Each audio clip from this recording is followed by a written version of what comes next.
గుంటూరు జిల్లా అబ్బినేనిగుంటపాలెంలో మేజర్ కాలువ పూడికతీతను ఎమ్మెల్యే బూర్ల రామాంజనేయులు ప్రారంభించారు. 40 లక్షల రూపాయలతో కాలువ పూడికతీత పనులను చేపట్టినట్లు ఎమ్మెల్యే తెలిపారు. రైతులకు ఎలాంటి కష్టం లేకుండా చివరి వరకు నీళ్లు అందే విధంగా కాలువ పూడికతీత నిర్ణయం జరిగిందని తెలిపారు.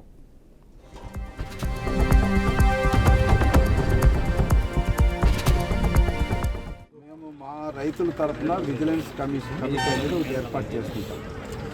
డీసీ పరిధిలో వీళ్ళ సంఘాలలో పనిచేసే వాళ్ళే వీళ్ళ మీద చెక్కింగ్ ఒకటి పెడతాం.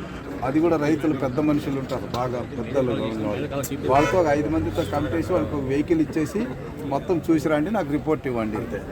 ఎందుకంటే రైతు ఇంపార్టెంట్, అది దానికి మీరు అంగీకరించాల్సిందే. మీరు కూడా ఏమ్మా ఇదే పద్ధతి మంది, మీరు చేసిన పని కదా అని మీరు సర్టిఫై చేసుకుంటే కాదు. 3వ పార్టీ ఉంటుంది, వాళ్ళు వచ్చి చెక్ చేసి మన రైతులే సీనియర్లు ఉంటారు, 60 ఏళ్ళు 50 ఏళ్ళు ఉన్న వాళ్ళు అయితే కరెక్ట్ రిపోర్ట్ ఇస్తారు. వాళ్ళకి ఏ ఆలోచన ఏమి ఉండదు, రైతాంగం పట్ల ఉంటుంది. చేద్దాం.